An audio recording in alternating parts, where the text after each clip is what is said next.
Hello students. Students आज हम read out करना स्टार्ट करेंगे क्लास 10th की इंग्लिश की फर्स्ट फ्लाइट की बुक की पोएम डस्ट ऑफ स्नो, जिसके राइटर है रॉबर्ट फ्रॉस्ट।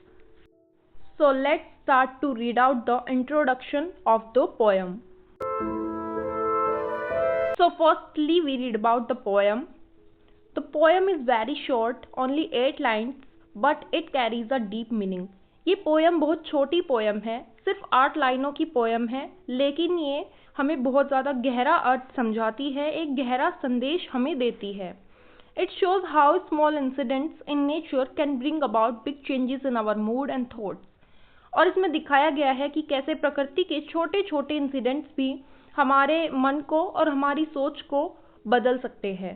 सो इस पोएम के थ्रू रॉबर्ट फ्रॉस्ट बताना चाहते हैं कि कैसे नेगेटिव चीज़ें भी हमारी लाइफ पर पॉजिटिव इफ़ेक्ट डाल सकती है.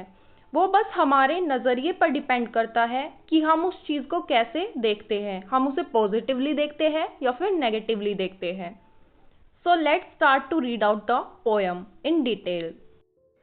So when we summarize that poem, we can say that poem में बताया गया है कि सर्दियों का मौसम था, चारों तरफ बर्फ ही बर्फ थी.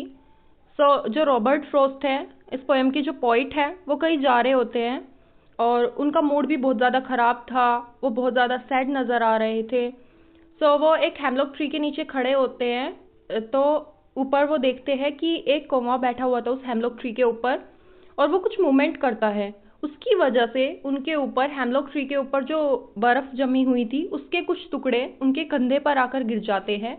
और ये छोटा सा इंसिडेंट जो पोएट है, उनके पूरे दिन को बिल्कुल बेहतर बना देता है. उनका मूड रिफ़्रेश हो जाता है और वो अपने सारे गमों को भूलकर नए दिन की शुरुआत करते हैं.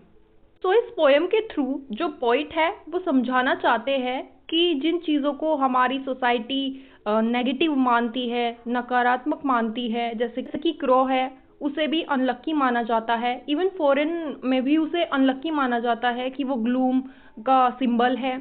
और हेमलॉक ट्री जो कि एक पॉइजनस ट्री है, उसको भी अच्छा नहीं माना जाता. तो वो कहते हैं कि इन सब के बावजूद भी मेरे साथ अच्छी अच्छी चीज़ें हुई और ये सब हमारे नज़रिए पर डिपेंड करता है कि हम किसी चीज़ को किस तरीके से देखते हैं. हम उसे नेगेटिव वे में देखते हैं या फिर पॉजिटिव वे में देखते हैं.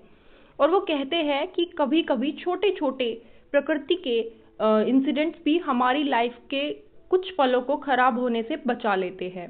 तो let's start to read out the poem line by line. The way a crow shook down on me the dust of snow from a hemlock tree.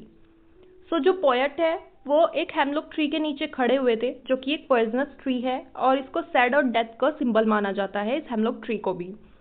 और उसके ऊपर एक क्रो बैठा हुआ था जो कि मतलब कुछ मूवमेंट करता है. उसकी वजह से जो हेमलॉक ट्री की जो टहनी है वो हिल जाती है और उस पे से छोटे छोटे बर्फ़ के टुकड़े कवि के जो पोइट है उनके शोल्डर पर आकर गिर जाते हैं. सो यहाँ पर क्या दिखाया गया है, जो क्रो है और हेमलॉक ट्री है वो यूजुअली सिंबल माने जाते हैं कि वो मतलब बहुत ख़राब चीज़ों को सिंबलाइज करते हैं. वो ग्लूम और नेगेटिविटी का सिंबल भी माने जाते हैं कि इनकी वजह से सिर्फ नेगेटिविटी ही फैल सकती है. लेकिन रॉबर्ट फ्रॉस्ट इन्हें मतलब ऑर्डिनरी दिखाते हैं कि नहीं, ये भी हमारे जीवन में एक पॉजिटिव इफेक्ट, एक पॉजिटिव चेंज ला सकते हैं. वही सब इस पोएम के थ्रू जो पोइट है वो बताना चाहते हैं. Next, has given my heart a change of mood and saved some part of a day I had rued. सो जब उनके ऊपर बर्फ़ के टुकड़े गिरते हैं तो वो बताते हैं कि जो मेरा मूड था वो बिल्कुल सैड था और मैं डिप्रेस था. सो वो बिल्कुल चेंज हो गया और अब उन रिफ़्रेश फील कर रहे थे. और जो फिर वो सोचते हैं कि जो दिन वो बिल्कुल वेस्ट करने वाले थे, वो बेकार जाने वाला था जो दिन उनका, वो इस छोटे से इंसिडेंट की वजह से बच गया और बेहतर हो गया.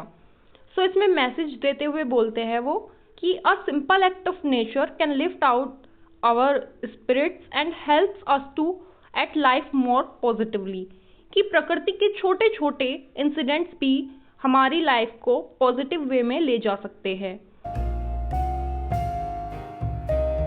Theme and central idea of the poem. Nature healing power, प्रकृति की शक्ति। Even a tiny event in nature can bring a big emotional change. प्रकृति की छोटी छोटी सी घटनाएं हमारे दुख और निराशा को दूर कर सकती है। Positivity in negativity. Things we usually think of unpleasant crow and hemlock tree can also spread joy. कभी कभी हम जिन चीज़ों को बिल्कुल नेगेटिव वे में ले जाते हैं, जैसे कि क्रो को या हेमलॉक ट्री को, लेकिन वो भी कभी कभी हमारे जीवन में खुशी को ला सकती है, जैसे कि कवि के साथ, जैसे कि रॉबर्ट फ्रॉस्ट के साथ हुआ। Small moments big impact.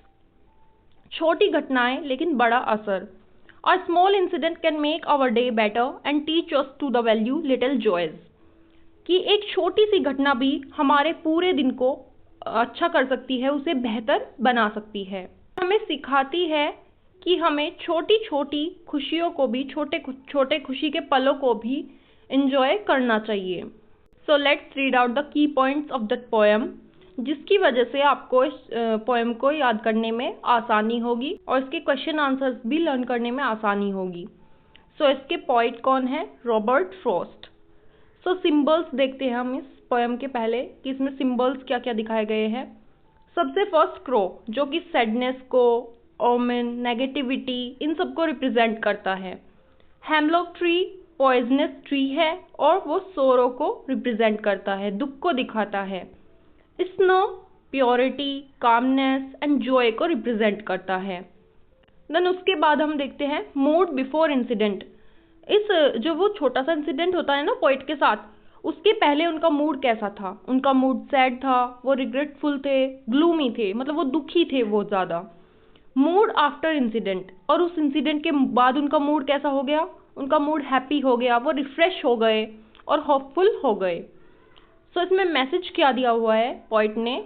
अगर हम इन शॉर्ट देखें तो मैसेज उनका यही है कि even a small event can change our mood and make life better.